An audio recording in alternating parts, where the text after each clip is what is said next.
ইসলামী ব্যাংকের চেয়ারম্যান খুরশিদ আলমকে গ্রেফতার দেখানো হয়েছে। এ মামলায় আরও 11টি সাক্ষ্য গ্রহণ করা হয়েছে। এদিকে আন্দোলনের মধ্যেই 5,000 কোটি টাকা ব্যাংকটি থেকে তুলে নিয়েছেন গ্রাহকরা, ফলে 10,000 কোটি টাকা বাংলাদেশ ব্যাংকের কাছে ধার চেয়েছে ইসলামী ব্যাংক। নতুন করে অস্থিরতা শুরু হয়েছে ইসলামী ব্যাংকে। পরিণতি হয়তো টের পেয়ে গেছেন জামায়াতের আমির শফিকুর রহমান, তাই তো সতর্ক করে বলছেন ব্যাংকটিকে দলীয়করণ করলে জামায়াত বসে বসে আঙ্গুল চুষবে না। জামায়াত আমিরের এমন হুঁশিয়ারির একদিন আগেই ব্যাংকটির ব্যবস্থাপনা পরিচালক এমডি ওমর ফারুক খানকে বাধ্যতামূলক ছুটিতে পাঠানোর খবর আসে।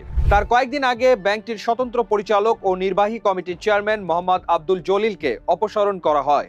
বর্তমানে ব্যাংকটির অন্দরমহলে যা চলছে তাকে অনেকেই বলছেন এক ক্ষমতার হাতবদল থেকে আরেক ক্ষমতার লড়াই। আসলে কি ঘটছে পর্দার আড়ালে?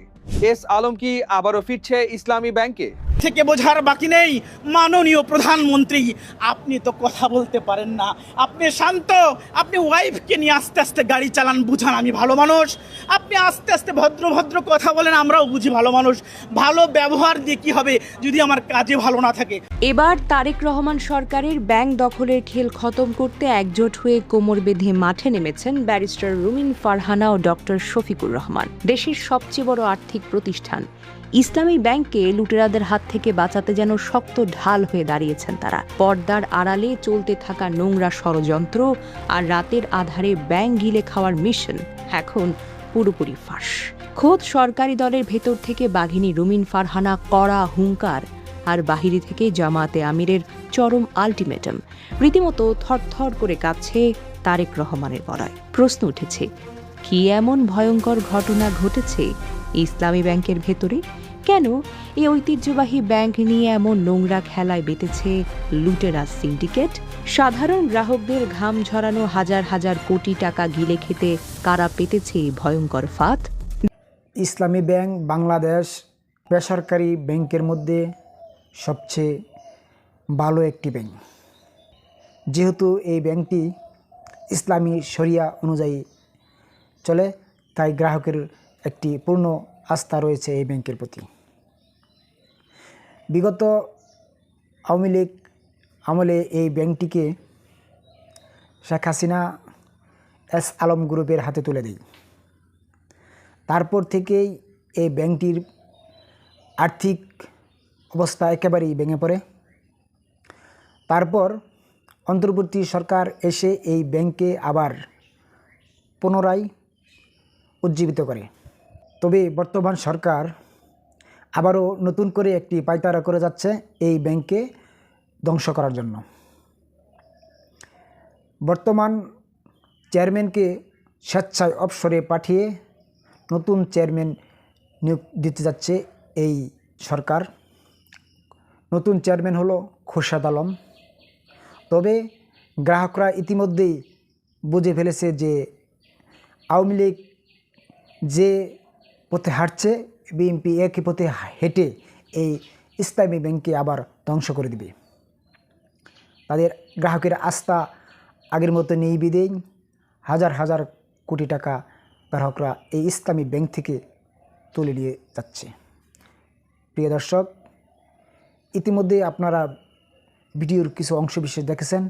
অংশবিশেষ দেখে বুঝতে পারছেন আজকের ভিডিওটি ঠিক কতটা গুরুত্বপূর্ণ হতে যাচ্ছে। তাই বলবো দর্শক, ভিডিওতে একটি লাইক দিয়ে ধারাবাহিকভাবে সম্পূর্ণ ভিডিওটি দেখলে বুঝতে পারবেন ইসলামী ব্যাংকের সর্বশেষ কী পরিস্থিতি। প্রিয় দর্শক, আপনি যদি আমাদের চ্যানেল নতুন দর্শক হয়ে থাকেন তাহলে অবশ্যই চ্যানেলটি সাবস্ক্রাইব করেন, আর অলরেডি যদি সাবস্ক্রাইব করে থাকেন আপনাকে অসংখ্য ধন্যবাদ। শেখ হাসিনার লোক কিভাবে আজকে ইসলামী ব্যাংকের চেয়ারম্যান নিয়োগ দেওয়া হয়? মাননীয় বিএনপি দল পুরা দলকেই বলতে চায়, আপনারা বৃহৎ দল, আপনার লোকের অভাব নেই, আপনার দলে যোগ্যতার অভাব নেই। আপনার দলের ভিতরে যোগ্য সৎ ভালো মানুষকে দেন, পথ খোলা। আমরা গ্রাহকরা অভিনন্দন জানাবো। এমডি স্যারের বোর্ড অফিসিয়ালি যে আবেদনপত্রটি অ্যাকসেপ্টেড হয় সেটা হয় নাই, কিন্তু চেয়ারম্যান সাহেব উপরের নির্দেশে বা উপরের প্রেশার ক্রিয়েটে, উপরের পুশআপে উনি পদত্যাগ করতে বাধ্য হন। এবং একটা সময় আমরা মিডিয়ার মাধ্যমে দেখতে পাই ফাইনালি সেই ফ্যাসিস্টের দোসর 5ই আগস্টের আগে এস আলমের যে অর্থ লুটপাটকারী, যিনি বাংলাদেশের ওই সময়ের ডেপুটি গভর্নর ছিলেন, যে 5ই আগস্টের ম্যানেজমেন্ট আসার পরে সেই ম্যানেজমেন্ট মনে করেছে এই দোসরদের রাখা সম্ভব নয়। এই দোসর দেশে থাকলেও পালিয়ে না গেলেও তো উনি তখন অফিস করতেন না। পরবর্তীতে ডক্টর ইউনূসের সরকার এসে নতুন কর্তৃপক্ষকে বসানোর পরে সেখানে তার নাম ছিল না, সেখান থেকে তিনি উইথড্রল, সেখান থেকে তিনি বঞ্চিত, সেখান থেকে তিনি বিতাড়িত। এরকম একজন বিতাড়িত দূষর অর্থ লোপাটকারীর সহায়তাকারী, এস আলমের সহায়তাকারী 5 আগস্টের পূর্বের শেখ হাসিনার লোক কিভাবে আজকে ইসলামী ব্যাংকের চেয়ারম্যান নিয়োগ দেওয়া হয়। এবার তারেক রহমান সরকারের ব্যাংক দখলের খেল খতম করতে একজোট হয়ে কোমর বেঁধে মাঠে নেমেছেন ব্যারিস্টার রুমিন ফারহানা ও ডক্টর শফিকুর রহমান। দেশের সবচেয়ে বড় আর্থিক প্রতিষ্ঠান ইসলামী ব্যাংককে লুটেরাদের হাত থেকে বাঁচাতে যেন শক্ত ঢাল হয়ে দাঁড়িয়েছেন তারা। পর্দার আড়ালে চলতে থাকা নোংরা ষড়যন্ত্র আর রাতের আধারে ব্যাংক গিলে খাওয়ার মিশন এখন পুরোপুরি ফাঁস। খোদ সরকারি দলের ভেতর থেকে বাঘিনী রুমিন ফারহানা কড়া হুঙ্কার, আর বাহিরে থেকে জামাতে আমিরের চরম আল্টিমেটাম। রীতিমতো থরথর করে কাঁপছে তারেক রহমানের গলায়। প্রশ্ন উঠেছে, কি এমন ভয়ঙ্কর ঘটনা ঘটেছে ইসলামী ব্যাংকের ভেতরে? কেন এই ঐতিহ্যবাহী ব্যাংক নিয়ে এমন নোংরা খেলায় বেঁধেছে লুটেরা সিন্ডিকেট? সাধারণ গ্রাহকদের ঘাম ঝরানো হাজার হাজার কোটি টাকা গিলে খেতে কারা পেতেছে ভয়ঙ্কর ফাঁদ? দেশের রাজনীতি আর অর্থনীতির মাঠে এখন সবচেয়ে বড় আলোচনার বিষয় হল ইসলামী ব্যাংক।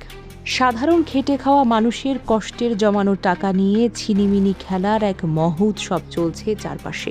ঐতিহ্যবাহী এ ব্যাংকটিকে নিজেদের পকেটে ঢোকাতে গিয়ে তারেক প্রশাসন এমন এক গ্যাড়াকালে আটকা পড়েছেন যেখান থেকে সহজে বের হওয়ার কোনো রাস্তা খোলা নেই।